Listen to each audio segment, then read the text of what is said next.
अस्सलाम वालेकुम प्यारे बच्चे और प्यारी बच्चियों, मेरा नाम है मिना खाला और कहानी कॉर्नर में खुशामदीद। आज हम एक बार फिर अलिफ लैला के खूबसूरत कुतुबखाने में बैठे हैं और बहुत सारी किताबों के साथ हम अपनी किताब पढ़ेंगे। आज की जो कहानी है उसका नाम है बाबूज ड्रीम, यानी कि बाबू का ख्वाब। अब इस कहानी की दो तीन खास बातें हैं। एक तो ये है कि आपको आसानी से ऑक्सफोर्ड यूनिवर्सिटी प्रेस से, उनकी दुकान से, या शायद ऑनलाइन भी, मैंने तो किताब दुकान से ली थी, आपको आसानी से मिल जाएगी। कितना मज़ा आता है ना जब आप कहानी सुन भी सकते हैं और देख भी सकते हैं और हाथ में पकड़ के खुद भी पढ़ सकते हैं। बहुत मज़ा आता है, दोबारा हो जाएगा आपका मज़ा। और दूसरी बात ये है कि इस किताब को अंग्रेज़ी में भी लिखा गया है और फिर उसका तर्जुमा उर्दू में भी किया गया है और दोनों चीज़ें इकट्ठी हैं साथ साथ ऑन द पेज। तो ये है कि आप अंग्रेजी भी पढ़ सकते हैं, आप उर्दू में भी पढ़ सकते हैं और दोनों ज़ुबानों में माहिर हो सकते हैं। That is very fun and very exciting. अच्छा, अब हमारी वोकैबुलरी जो है, जो हमें अब आती है, वो ये है कि इस किताब की मुसन्निफ़ा जो हैं वो हैं फ़रीदा मिर्ज़ा, जिन्होंने अंग्रेज़ी में बाबूज़ ड्रीम लिखा और फिर इसका तर्जुमा उर्दू में फ़रीदा मिर्ज़ा ने नहीं, फहमीदा रियाज ने किया। तो Farida Mirza is the author और उसके ट्रांसलेटर हैं फहमीदा रियाज, और इनकी तस्वीर यानी कि मुसव्विरा जो हैं वो हैं सबा महमूद ने तस्वीर बनाई। तो चलो शुरू करें। बाबू का ख्वाब। बाबू ने एक ख्वाब देखा कि वो एक छोटे जहाज का कप्तान है जिसके आगे बहुत बड़ा घड़ियाल लगा है। अब इसके अंदर हमने कुछ नए लफ्ज़ सीखे हैं। तो ये जो हैं बाबू, उन्होंने ख्वाब देखा कि वो एक छोटे जहाज़ के कप्तान हैं। अब यहाँ हवाई जहाज़ की बात नहीं हो रही, यहाँ समुद्री जहाज़ की बात हो रही है, यानी कि बोट। उर्दू में जहाज़ जो होता है ना, उसकी फिर से आप स्पेसिफाई करते हैं कौन सा जहाज़, इसलिए हम हवाई जहाज़ कहते हैं या समुद्री जहाज़। और उसके आगे एक बहुत बड़ा घड़ियाल लगा था। घड़ियाल क्या होती है? घड़ी, लेकिन the face of the clock face is the घड़ियाल, रे के साथ, 2 न्यू वर्ड्स। अचानक तूफान आया और घड़ियाल में लगे हुए 10 हिंसे निकलकर समंदर में जा गिरे। अब एक और नया लफ्ज़ है आपके लिए, हिंसे। अब हिंसे जो होते हैं वो घड़ियाल के नंबर्स होते हैं। So the numbers on the clock को हिंसे कहते हैं। बाबू ने कहा, वक्त मालूम करने के लिए तो सारे हिंसों की जरूरत पड़ेगी। ये तो है, अब आपको पता है, जब आप जिसको घड़ी देखनी आती है उसको पता है कि आपको काफी सारे हिंसों की जरूरत होती है। और कितने हिंसे होते हैं घड़ियाल के ऊपर? 12। Very good. एक परिंदे ने कहा, कहाँ था परिंदा, कहाँ से आया? एक सीगल आया।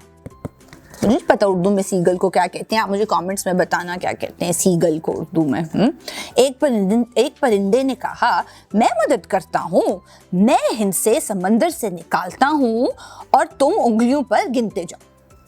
बाबू ने दोनों हाथों की 10 उंगलियां फैला दी और गिनने के लिए तैयार हो गया। फिर क्या किया? परिंदे ने पानी में डुबकी लगाई और एक हिंसा निकाल कर ले आया। बाबू ने हिंसा घड़ियाल के ऊपर चिपका दिया। अब आपकी 10 उंगलियां थी ना जो बाबू के साथ थी, अब हम दोनों इकट्ठे गिनेंगे। 10 में से निकला एक हिंसा, बाकी समंदर में रह गए 9। वाह वाह, बाबू ने गिना, 9 रह गए। परिंदे ने फिर गोता लगाया और अब की बार 2 हिंसे निकाल लाया। वेरी क्लेवर, कितना अक्लमंद परिंदा था ये। देखो, अपनी चोंच के अंदर 2 हिंसे निकाल के ले आया। बाबू ने दोनों हिंसों को घड़ियाल पे चिपका दिए। गिनती टाइम। 9 में से निकले 2, बाकी रह गए 7 समंदर में। वाह वाह, बाबू ने गिनकर कहा। तो अब हिंसे बचे 7 समंदर के अंदर। सस्पेंस है। अब की बार परिंदा 3 हिंसे निकाल कर लाया। वो देखो, 2 चोंच में और 1 अपने पंजों में। आई हैव टू से, बहुत ही बहादुर परिंदा था, कितना हिम्मत वाला, तूने सारे हिंसे निकाल के ला रहा था। सो हेल्पफुल एंड काइंड है। बाबू ने इन तीनों हिंसों को भी घड़ियाल पे चिपका दिया। गिनती टाइम। 7 में से निकले 3, 1 2 3, बाकी रह गए 4। वाह वाह। और इस मर्तबा परिंदा पूरे 4 हिस्से समंदर से निकाल लाया। ये देखो, चोंच में भी, पंजों में भी। उफ, हिम्मत। बाबू ने चारों हिस्सों को घड़ियाल पे लगा दिए। आपको लग रहा है कि घड़ियाल पूरा भर गया है वापस? है, गौर से देखें। यस। अब कितनी गिनती बची हमारी, याद है आपको? हैं? 4 में से 4 गए, बाकी कुछ नहीं बचा समंदर में। वाह वाह। बाबू ने खुश होकर नारा लगाया, लाइक याहू। टिक टिक टिक टिक, घड़ियाल चलने लगा। परिंदे ने कहा, मैं तो चला वापस अपने झुंड में। बाबू ने खुशी से हाथ हिलाकर कहा, नन्हे परिंदे, कितने अच्छे हो तुम, खुदाफिज। और इससे हमारी भी कहानी हुई खत्म। तो आज हमने कितनी अच्छी चीजें सीखी। हमने सीखा कि हिंद से क्या होते हैं, घड़ियाल क्या होता है, हमने गिनती भी की, उर्दू की, और हम एक बहुत ही बहादुर और अक्लमंद परिंदे से भी मिले। और आप मुझे बताएंगे कि सीगल को उर्दू में क्या कहते हैं? Let me know in the comments. और बस फिर हमारी मुलाकात होगी अगली दफा कहानी कॉर्नर में। खुदा हाफिज।